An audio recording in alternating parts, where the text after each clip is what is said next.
Hello everyone, आप सभी का स्वागत है स्टडी फाउंडेशन यूट्यूब चैनल पे। आज के पेडोलॉजी क्लास के अंदर हम लोग डिस्कस करेंगे significant trends in modern teaching learning process के बारे में।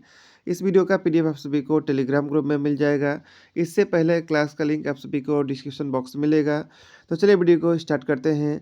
Significant trends in modern teaching learning process के बारे में हम लोग जानेंगे। The term significant trends in the field of modern teaching learning include all important ideas। इसके अंदर सभी important ideas, concept, theory, knowledge, information आ जाता है that have already occupied a specific place and that have significant that have a specific significance for future of the teaching learning process to make teaching systematic and learning result oriented exercise। Modern teaching learning process जो है उस idea, concept और knowledge और information पे focus करता है जिसके माध्यम से टीचिंग जो है सिग्निफिकेंटली और रिजल्ट ओरिएंटेड बनाया जा सकता है। Teaching is one of the most important activity of the educational process. Teaching जो है एजुकेशनल प्रोसेस का सबसे इंपॉर्टेंट एक्टिविटीज़ है। Teaching include training, instruction, development of cognitive process, ability, guidance, personal help etcetera. Teaching के अंदर training आ जाता है, instruction आता है, डेवलपमेंट ऑफ कॉग्निटिव यानी मेंटल जो है दिमाग का रिलेटेड डेवलपमेंट भी आ जाता है, एबिलिटी, गाइडेंस, पर्सनल हेल्प आ जाता है, जिसके माध्यम से लर्निंग जो है ऑर्गेनाइज किया जा सकता है और सिस्टमेटिक बनाया जा सकता है। Present trends of focus on. Present जो है ट्रेंड्स है वो किसके ऊपर फोकस करता है? नॉलेज के ऊपर, स्किल के ऊपर, मोरल वैल्यू जो है लर्नर्स के ऊपर, ये सब के ऊपर present trends of education focus करता है। In the present generation the role of teacher is. Present generation के अंदर टीचर का रोल क्या होना चाहिए? फ्रेंड, फिलोसोफर, गाइड का होना चाहिए। Present teaching learning process. Present teaching learning process जो है असेसमेंट, प्लानिंग, इम्प्लीमेंटेशन और एवल्यूशन के ऊपर फोकस करता है।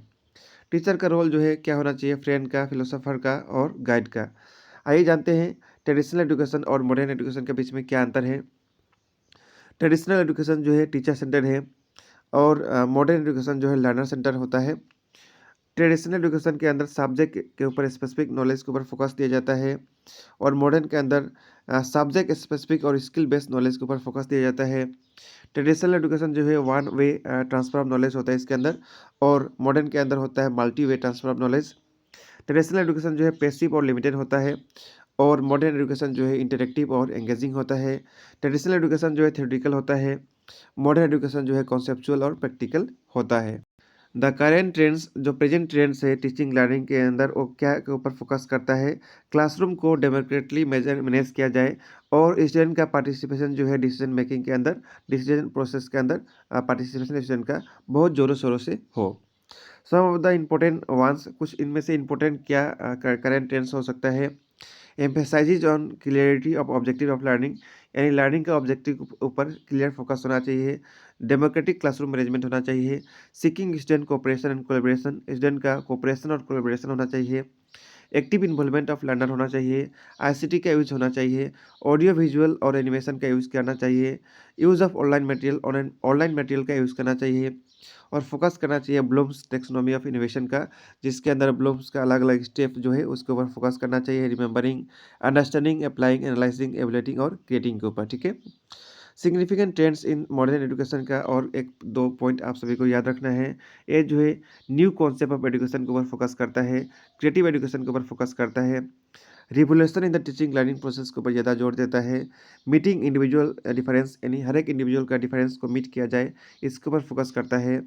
सोशलाइजेशन और ग्रुप डायनेमिक के ऊपर फोकस करता है। एक्टिविटी सेंटर के ऊपर फोकस करता है। 10 स्किल ऐसा है जो टीचर के अंदर अवश्य होना चाहिए।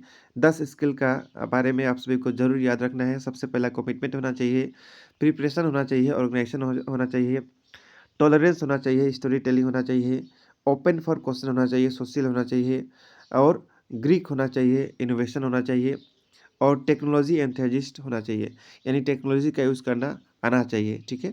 ये सब 10 स्किल ऐसा है जो कि मॉडर्न टीचर के अंदर ज़रूर होना चाहिए। As we note change is always of nature. हम सभी को पता है कि चेंज जो है नेचर का लॉ है। इसीलिए today the society is passing through a rapid change. इसीलिए आज का सोसाइटी के अंदर भी बहुत सारा चेंज देखने के लिए मिलता है। As education is important part of the society, और एजुकेशन जो है सोसाइटी का इम्पोर्टेंट पार्ट है। It also can not resist change. इसीलिए एजुकेशन के अंदर भी चेंज होना अनिवार्य है और होते रहता है। एजुकेशन के अंदर भी चेंज होना ही चाहिए। It can not be isolated from the touch of such change. ये भी जो है एजुकेशन जो है आइसोलेट नहीं हो सकता है चेंजेस से। The important of new times new needs new innovation required in education of such quality as never was visualise in history. अभी जो चेंज हुआ है या अपकमिंग टाइम में जो चेंज होगा, इसके बारे में हिस्ट्री के अंदर कभी विजुलाइज भी नहीं किया जा सकता है। इस प्रकार का चेंज हुआ है या हो सकता है। इन मॉडर्न सोसाइटी के अंदर टेक्नोलॉजी का बहुत इंपॉर्टेंट रोल है एजुकेशन के अंदर। दो प्रकार को हम लोग देख सकते हैं।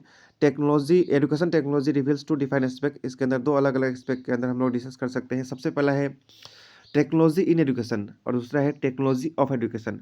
ये दोनों का मतलब क्या है ये जानते हैं। टेक्नोलॉजी इन एजुकेशन का मतलब होता है इसके अंदर हार्डवेयर और सॉफ्टवेयर का यूज़ किया जाए, और टेक्नोलॉजी ऑफ एजुकेशन का मतलब होता है हार्डवेयर, सॉफ्टवेयर और सिस्टम अप्रोच तीनों का यूज़ किया जाए।